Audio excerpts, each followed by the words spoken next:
देह में अगर रोग है, शरीर में अगर बीमारी है, देह में अगर बीमारी है तो उसका इलाज डॉक्टर के पास है। डॉक्टर उस बीमारी का इलाज कर सकता है। शरीर में अगर बीमारी है, देह में अगर बीमारी है तो उसका इलाज डॉक्टर कर सकता है। पर अगर मन में बीमारी है तो इसका इलाज तो केवल महादेव ही कर सकता है, दूसरा कोई नहीं कर सकता। बोल बम का नारा है, बाबा एक सहारा, सारी समस्या का हल। ये बाहर की बीमारी, देह की बीमारी, शरीर की बीमारी, ये शरीर की बीमारी का इलाज डॉक्टरों के पास है। देह की बीमारी का इलाज डॉक्टरों के पास में रहेगा, पर मन की बीमारी का इलाज किसी के पास नहीं। अगर होगा तो मेरे देव अधिदेव महादेव के पास होगा। वहां जाकर बैठोगे, मन की बीमारी दूर होगी। मन की बीमारी दूर होगी। कितना पाप में लिप्त रहता है ये शरीर। कुत्ता मरता है ना तो उसको कपड़े से कोई नहीं ढाकता। मैनपुरी में कोई ढाकता है क्या? जम के बोलो। पशु मरता है तो उसको कपड़े से कोई नहीं ढाकता। पक्षी मरता है उसको कपड़े से कोई नहीं ढाकता। हाथी मरा उसे कपड़े से कोई नहीं ढाकता। कोई जानवर मरा उसे कपड़े से कोई नहीं ढाकता। कोई चूहा मरा उसे कपड़े से कोई नहीं ढाकता। पशु पक्षी जानवर कोई भी मरे उसे कपड़े से कोई नहीं ढाकता। केवल एक मनुष्य जब मरता है तो इसको कपड़े से ढाका जाता है। केवल एक मनुष्य। और ये मानव को कपड़े से क्यों ढाकते हैं? क्योंकि इसने जिंदगी में बचपन से लेकर मरते तक इतना झूठ बोला होता है, इतना पाप करा होता है कि इसके पाप को छुपाने के लिए इसे कपड़े से ढाक कर शमशान तक ले जाया जाता है। पाप में लिप्त रहता, झूठ में लिप्त रहता, आसक्तियों में लिप्त रहता, वासना में लिप्त रहता, तृष्णा में लिप्त रहता, आसक्तियों में फंसा होता।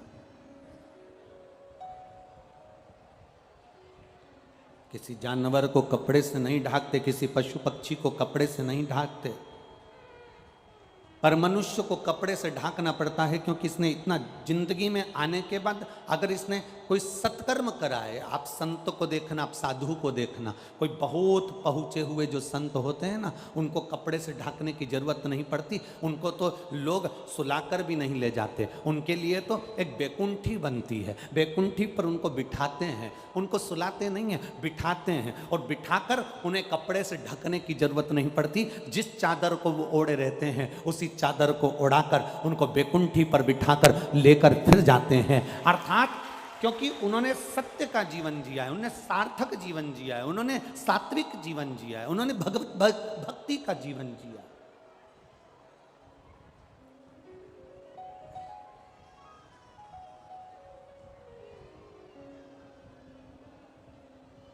जिसने अपनी जिंदगी को सही मायने में जिया। देखो, परिवार में एक सदस्य ऐसा होता है जो पूरे परिवार के लिए बहुत कुछ करता। भगवान ऐसे व्यक्ति को प्रत्येक घर में गिफ्ट के रूप में भेजता है। हर घर के अंदर एक व्यक्ति ऐसा होगा जो पूरे परिवार के लिए, कुटुंब के लिए, घर के एक एक सदस्य के लिए, चाहे वो बहन हो, बेटी हो, नाते हो, रिश्ते हो, कुटुंब हो, कबीला हो, सबके लिए वो आगे बढ़कर करता है। पर जो व्यक्ति भगवान ने सबके लिए भेजा है, जो सबके लिए करता है, सबके लिए आगे बढ़ बढ़कर, कोई माता ऐसी होती है, कोई भाई ऐसा होता है, कोई भाभी ऐसी होती है, कोई बहू ऐसी होती है, कोई माता पिता ऐसे होते हैं, कोई काका काकी ऐसे होते हैं, कोई मौसा मौसी ऐसे होते हैं, कोई मामा मामी ऐसे होते हैं, कोई जीजी जीजा ऐसे होते हैं, कोई नाना नानी ऐसे होते हैं। जो कोई एक घर में एक व्यक्ति ऐसा होता है जो सबके लिए, परिवार में सबके लिए, घर के लोगों के लिए करता है, पर उसके लिए दुनिया में कोई नहीं बना जो उसके लिए करता हो। घर के सब सदस्य के लिए वो करेगा, पर उसके लिए घर का कोई सदस्य नहीं कर सकता। ये रीति आज की नहीं, ये रीति पुरानी है। एक पानी की बाल्टी में रस्सी बांधकर कुएं के अंदर, बावड़ी के अंदर उसको नीचे उतारो, वो बाल्टी पानी खींच खींच कर लेकर आती है, खींच खींच कर लाएगी, 10-10 बाल्टियों को भर देगी, 10-10 हंडों को भर देगी, 10-10 पानी की बाल्टियों को भर देगी। पर वो जो बाल्टी है, उस बाल्टी को कोई नहीं भरता, वो बाल्टी खुद जाती है और खुद नीचे से भरकर ऊपर आती है। उस बाल्टी को किसी में इतनी सामर्थ्यता नहीं कि कुएं से पानी लेकर आने वाली बाल्टी को कोई दूसरी बाल्टी भर दे, उसको खुद भरना पड़ता है। घर में कोई सदस्य एक ऐसा होता है जो सबके लिए करता है, सबके लिए जीता है, पर उसके लिए कोई नहीं होता, तब उसके लिए मेरा भोलेनाथ, मेरा बाबा विश्वनाथ होता है। मेरा शंभू, मेरा त्रिकालदर्शी, मेरा कैलाशी, मेरा अविनाशी, मेरा केदारनाथ, मेरा महाकाल, मेरा भीमा शंकर, मेरा वैद्यनाथ, वो स्वयं उसके लिए होता। अरे सब मतलब के यार हमने देख लिया संसार हमने देख लिया, झूठे नाते झूठे रिश्ते, झूठे नाते झूठे रिश्ते, अरे झूठा है संसार हमने देख लिया, सब मतलब के यार हमने देख लिया। एक बाल्टी सब बाल्टियों को भर देती है, कुएं में से पानी निकाल कर, पर उस बाल्टी को कोई भरने वाला नहीं होता। वो बाल्टी खुद जाती है नीचे और फिर भर कर आती है, क्योंकि उसमें इतना बल होता है कि वो स्वयं परमात्मा के सहारे पर जीता है और परमात्मा के सहारे पर ही रहता है, उसके भरोसे, उसके साथ। और मेरे बाबा दया करना, मैं तेरे भरोसे हूँ, भोले बाबा दया करना, मैं तेरे भरोसे हूँ। हम उसके सहारे जिए, हम क्यों विचार करें कि कौन मेरे लिए करेगा।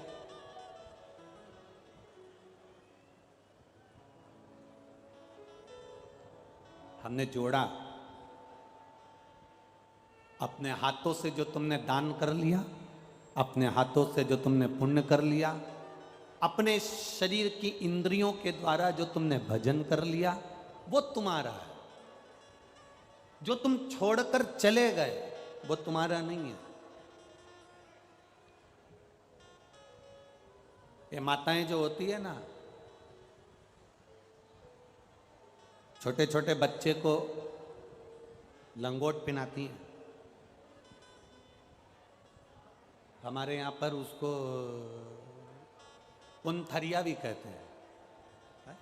छोटी सी कपड़ा माँ उसको पहनाती है।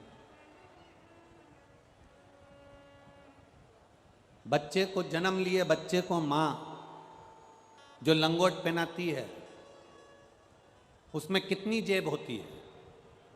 उसमें कोई जेब होती है क्या? जम के तो बोलो, नहीं होती। एक माँ जन्म लिए बच्चे को जो पुंथरिया पहनाई है, जो लंगोट पहनाई है, उसमें जेब नहीं होती।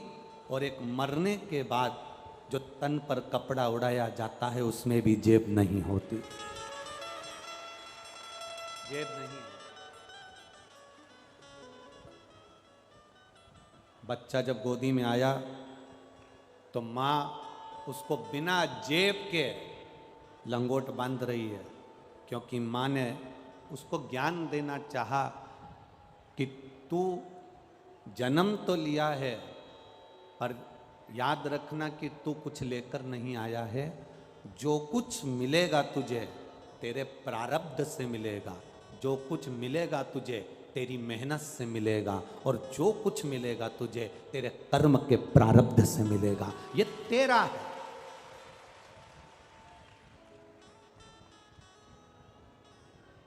और कई लोग कहते हैं कि यहां से जाएगा, जब मुट्ठी बांधे आया जग में हाथ पसारे जाएगा।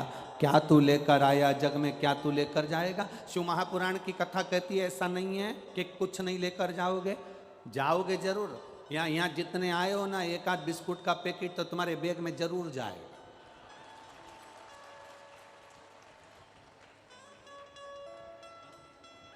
भले तुम हमारे सामने मुंडी हिला दो कि नहीं हम तो कुछ नहीं ले जाएंगे, हम तो कुछ नहीं ले जाएंगे, बिस्कुट का पैकेट नहीं जाएगा, तो यहाँ पर जो पानी गिरा उसकी एक बूंद चिपक कर तुम्हारे साथ जाएगी। जो रज है, मिट्टी है, वो तुम्हारे साथ चिपक कर जाएगी। और सुनो, दुनिया के लोग कह दे कि मरने के बाद कुछ भी तुम्हारे साथ नहीं जाता। शिव महापुराण की कथा कहती है, तुमने जो भूखे को भोजन कराया, प्यासे को पानी पिलाया, किसी को कोई अच्छा कर्म किया, किसी की सेवा कर दी, तुमने जो अपना पुण्य कमाया है वो तुम्हारे साथ जाने वाला है, कोई दूसरे के साथ नहीं जाएगा। तुम्हारा पुण्य तुम्हारे साथ। ये बनखंडेश्वर महादेव समिति कमेटी, जो ये बनखंडेश्वर महादेव कमेटी जो ये कथा का आयोजन आयोजित करी, और मुख्य यजमान श्री रानेश जी चौहान जी और श्रीमती अंजू जी चौहान जी जो इसके यजमान बने हैं। इस समिति, हमने पहले भी जब ये समिति, हम व्यासपीठ से हमेशा कहते रहते हैं कि चिंता कर कर कभी भी शिव महापुराण की कथा मत करना, क्योंकि शिव पुराण की कथा किसी की सामर्थ्यता नहीं है कि कोई करा ले। शिव महापुराण की कथा तो केवल देवादिदेव महादेव ही करा सकते हैं और कर सकते हैं। ये किसी की सामर्थ्यता नहीं। अगर जजमान परिवार आज दोनों बैठे हैं चौहान परिवार से, दोनों पति पत्नियां विराजमान है, उनके बच्चे विराजमान है, उनका कुटुंब, उनका परिवार अगर बैठा हुआ है, तो ये विश्वास मानकर चलना, आप नहीं बैठे हो, ये तो मेरा देवादिदेव महादेव, क्योंकि शंकर की कथा में लिखा है शिव पार्वती ईश्वर जी गोरा जी बनकर, गणा और गौर बनकर शंकर पार्वती यजमान बनकर बैठते हैं। रामचरितमानस की कथा होती तो जजमान होते, श्रीमद् भागवत की कथा होती राजा परीक्षित जजमान होते, विष्णु पुराण की कथा होती सूत सोनक का संवाद में यजमान होते। जितनी पुराणे होती हैं सबका यजमान होता है, केवल एक शिव महापुराण ऐसी होती है जिसका यजमान अगर बैठता है तो वो शंकर और पार्वती के स्वरूप में बैठता है। केवल एक शिव महापुराण की कथा जिसमें शिव और पार्वती यजमान बनकर बैठते हैं। ये कोई नहीं करा सकता। घर में बारात में 50 मेहमान आते हैं, और 50 मेहमान आते हैं तो टेंशन रहती है। यहाँ 7 दिन तक 7-7, 8-8 लाख, 9-9 लाख, 7-7 लाख भक्त आते हैं, तो चिंता महादेव को रहती है, यहाँ कोई दूसरे को नहीं।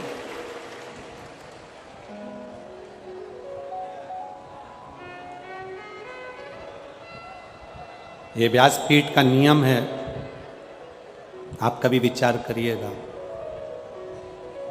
कभी एक अंदाजा लगाना।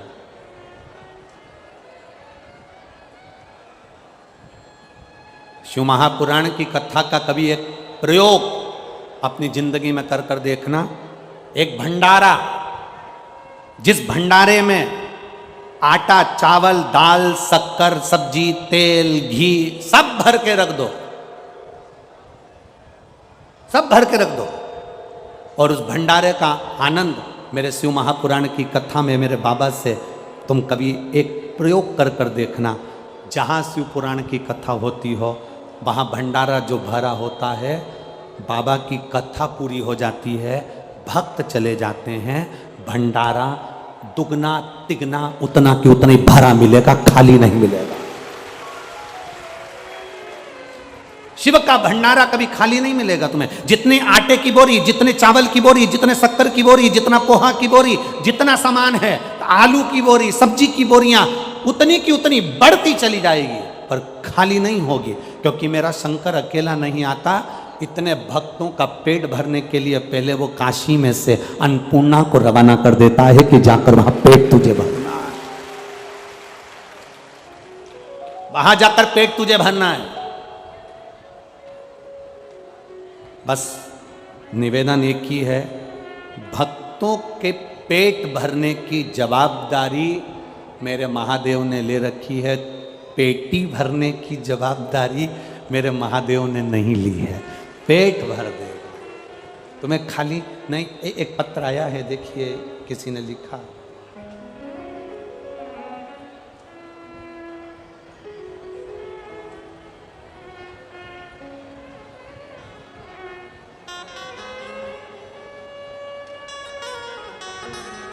ब्रजेश यादव, मैं यहीं मैनपुरी का रहने वाला हूं। कहीं बैठे हो ब्रजेश जी तो हाथ हिला सकते हैं। ब्रजेश यादव, मैं मैनपुरी का रहने वाला हूं। गुरुजी, भोले बाबा का क्या बखान करूं गुरुजी। मैंने पहले आर्मी में नौकरी करी है, फिर मैं सेवानिवृत्त होने के बाद घर आ गया। मन में थोड़ी सी निराशी रही कि इतनी जल्दी मेरी सेवानिवृत्ति हो गई और अब कोई कामकाज नहीं। तब मेरी धर्मपत्नी ने, जिसका नाम रेखा यादव है, उसने पशुपतिनाथ का व्रत करना प्रारंभ करा और मेरी पत्नी ने मुझसे कहा अपन दोनों सीहोर चलते हैं कुबेरेश्वर धाम, वहां से रुद्राक्ष लेकर आते हैं। हमारा रिजर्वेशन हो गया। बाबा की कृपा का हम क्या वर्णन करें। हम बाबा से ये कहने के लिए कुबेरेश्वर जा रहे थे कि मैं सेवानिवृत्त हो गया हूँ आर्मी में से, मेरी नौकरी वापस लग जाए कहीं पर भी, ऐसी कृपा कर दो। बस रिजर्वेशन पक्का करवाया और जाने की तैयारी होने लगी। इतने में कॉल लेटर आया कि आपका टेस्ट करने के लिए आपको बुलाया गया है, और वापस मुझे बुलाया गया। मेरी पत्नी सीहोर गई, वहाँ से रुद्राक्ष लाई, कंकर लाई।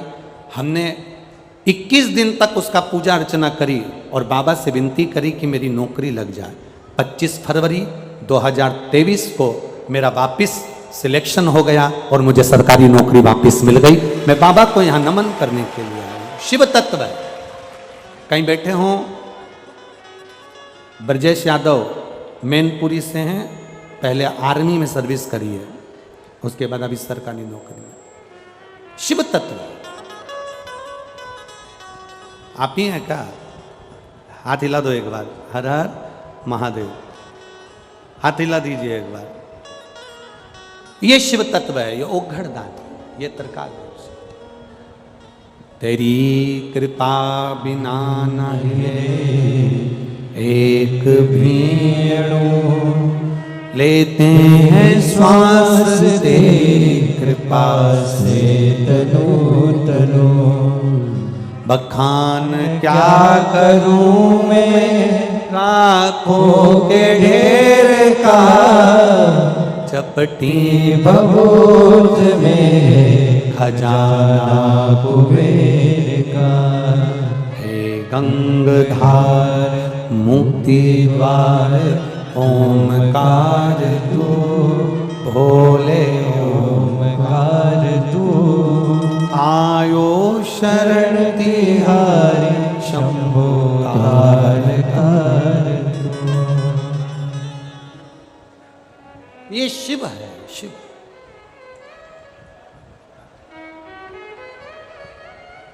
कई लोग कहते हैं गुरुजी आपके कुबेरेश्वर धाम में सीहोर में क्या है, कंकर शंकर में रुद्राक्ष में ऐसा क्या है। हम उनसे कहना चाहेंगे हमें तो नहीं मालूम कि उसमें क्या है, पर इतना जरूर मालूम है कि जो एक बार कुबेरेश्वर धाम की धरा पर आता है वो 3 महीने में वापिस पहुंच जाता है। ये तो जरूर पक्का है, ये वहां की रीत है।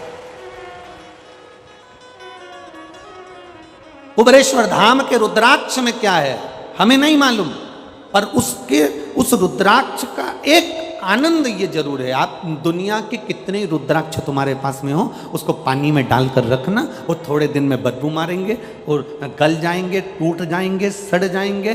पर कुबेरेश्वर धाम का जो रुद्राक्ष होता है उसको रोज पानी में गलाओ, रोज शंकर जी को चढ़ाओ, रोज उसका आचमन करो। वो जैसा है, जैसी उसकी सुगंध है, जैसा उसका आनंद है, वो जिंदगी भर वैसा की वैसा रहता है, उसमें कुछ नहीं होता, क्योंकि वो शंकर कंकर की धरा का है, कोई साधारण नहीं है वो।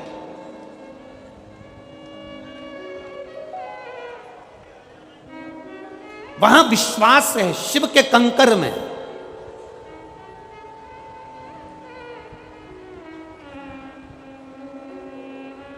हाँ, ये जरूर है, बाबा की भूमि है कंकर शंकर की। अभी मंदिर का निर्माण चल रहा है, भवन का निर्माण चल रहा है, धर्मशाला का निर्माण चल रहा है, एक बड़ी गौशाला का निर्माण चल रहा है। ये सब धीरे धीरे बाबा के हाथ में है, बाबा कराने वाला है, ये उसके हाथ में और वो कराए।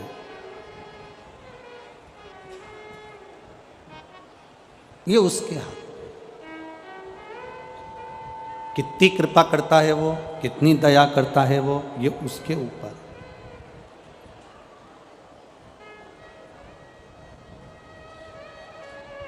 आपकी और हमारी सामर्थ्यता नहीं कि हम कुछ कर सके।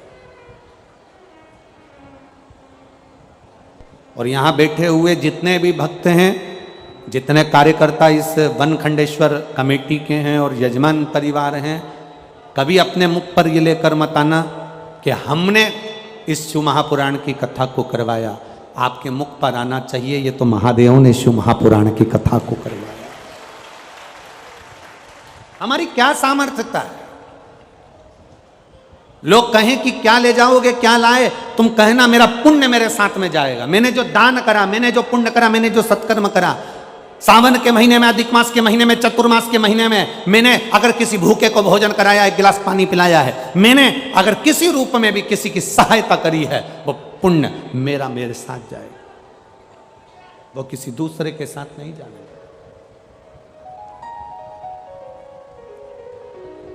हमारा करा गया कर्म हमारा। बाणासुर शिव का उपासक, एक काम था उसका, बाणासुर का, एक बेलपत्री को शंकर भगवान पर समर्पित करता था। एक बेलपत्र शिव को समर्पित।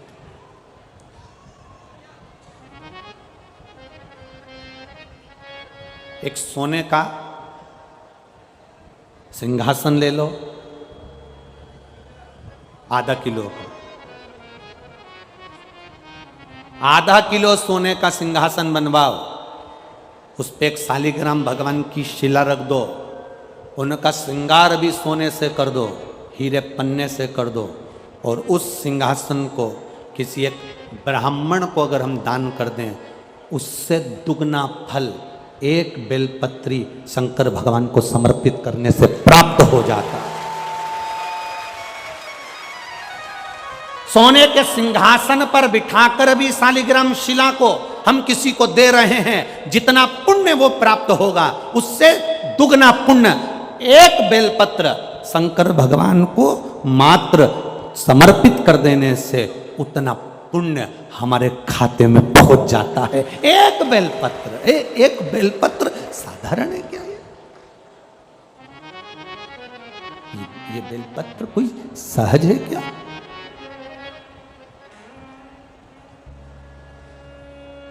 चौसठ देवियां योगनियां, ब्रह्मा विष्णु महेश, 33 कोटि देवी देवता सब इस बेलपत्र के अंतर्गत विराजमान है। इस बेलपत्र में बारिश का मौसम चल रहा है, सावन भादो, ये सब बारिश के मौसम है। आप जिंदगी में एक काम अच्छा करिएगा, अपनी इस मनुष्य की देह से एक बेलपत्री का वृक्ष कहीं ना कहीं जरूर लगा देना, जिससे आप संसार से भले चले जाओ, पर आपके द्वारा वृक्ष पृथ्वी पर रहे और उसकी पत्ती टूटकर महादेव को चढ़ती रहे तो हमारी जिंदगी सार्थक हो। एक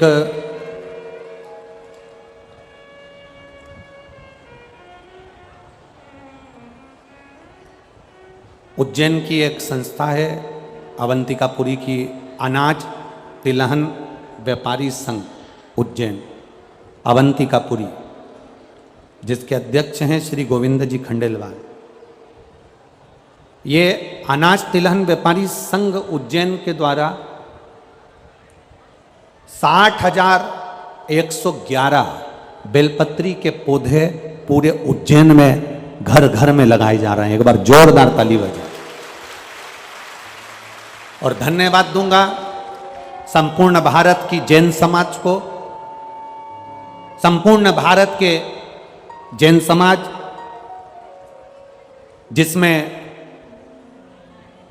तरुण सागर जी क्रांति मंच को धन्यवाद दूंगा, जो तरुण सागर जी महाराज जिन्होंने अपने कड़वे प्रवचन से पूरे भारत की भूमि को नहीं देश और विदेश को सम्मान दिलाया है।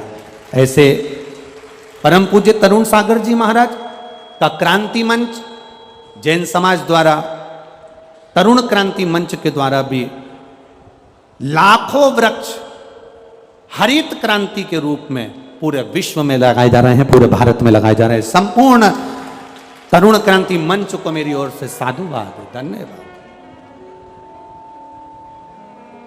दो चीजें अपने अंदर रखिएगा। एक, मंदिर से जो भी निर्माल्य चढ़े, मंदिर में जो भी फूल पत्ती चढ़े, उस निर्माल्य को गंगा में, यमुना में, सरयू में, सरस्वती में, नदियों में, बावड़ी में, तालाब में, कुएं में मत जाने दो।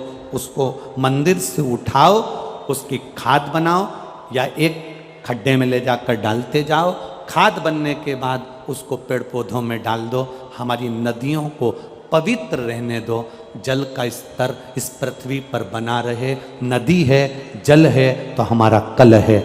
इसलिए विठलेश सेवा समिति ने जगह जगह, समिति से जुड़े हुए लोग निर्माल्य विसर्जन की गाड़ियां चला रहे हैं अपने खर्चे से।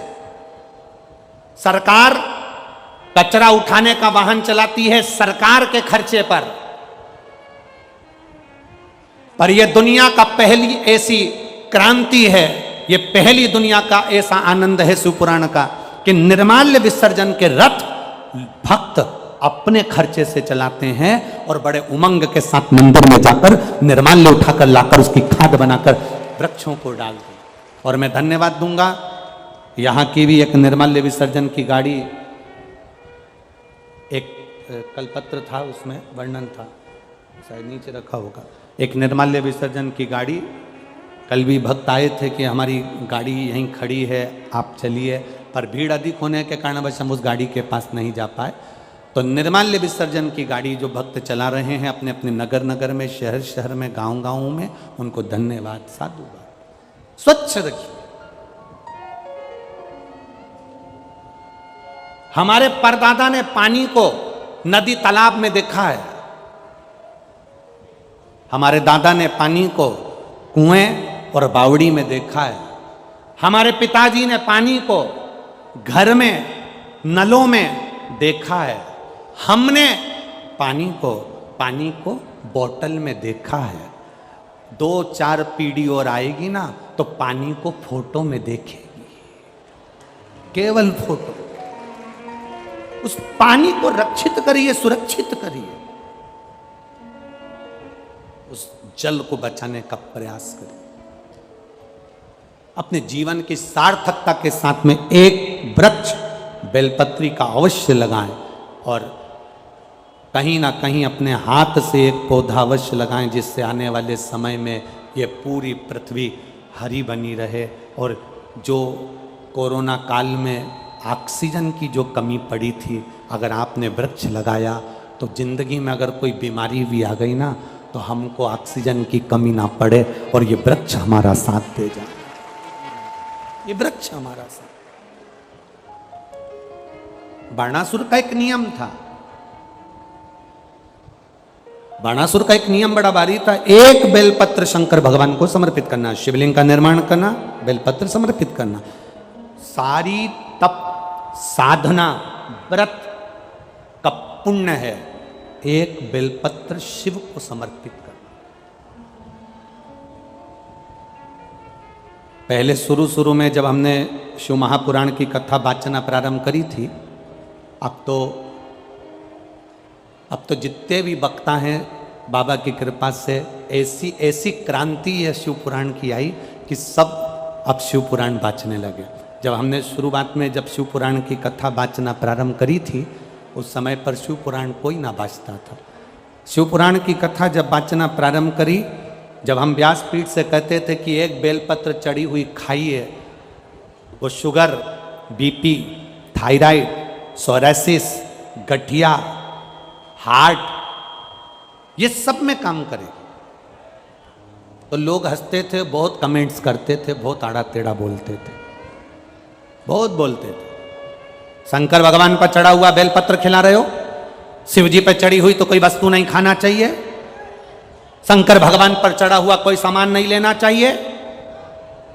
बहुत कमेंट्स करते थे लोग, आप शब्द बोलते थे, ताने देते थे, गालियां देते थे। आज भी दुनिया के कई लोग ऐसे हैं कि आज भी बोलने में पीछे नहीं हटते। तो हमारा निवेदन, धीरे धीरे लोगों ने इस बेलपत्र को खाना चालू करा, शुगर, बीपी, थायराइड सब उनका ठीक होना चालू हुआ।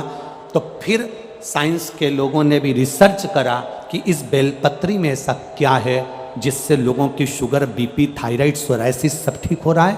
तब मालूम पड़ा कि एक बेलपत्री में वो तत्व छुपा हुआ है जो हमारे शुगर के अंदर के सारे तत्वों को समाप्त कर कर शुगर को लेवल में लाकर खड़ा कर देता है और बीपी को लेवल में लेकर आ जाता है। एक बेलपत्र, एक बेलपत्र।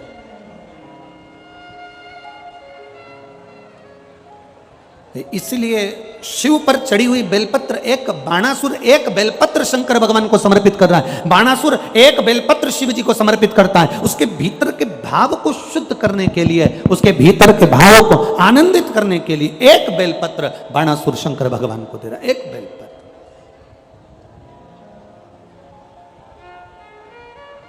फिर निवेदन करेंगे, आपके पास में बेलपत्र नहीं है, मंदिर चले गए हो, बेलपत्र नहीं आपके पास में, मंदिर में जो बेलपत्र चढ़ी हुई हो उसको उठा लो, धो लो, बाबा से विनती कर कर वही बेलपत्र देवाधिदेव महादेव को वापिस समर्पित कर दो। शिव उसे स्वीकार कर लेंगे, शंकर उसे।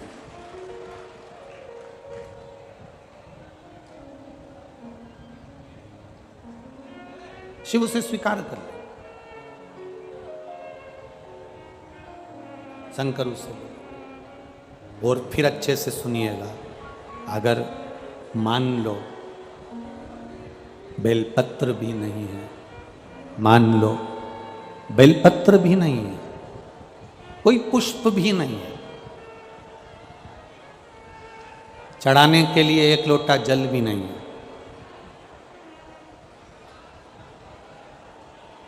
पूजन का कोई सामान तुम्हारे पास में नहीं है, तब एक काम करना, बाबा के मंदिर में जाकर थोड़ी सफाई करना, थोड़ा साफ कर देना मंदिर को। बहुत सारे दिए लगे हों तो दिए को उठाकर एक साइड रख देना।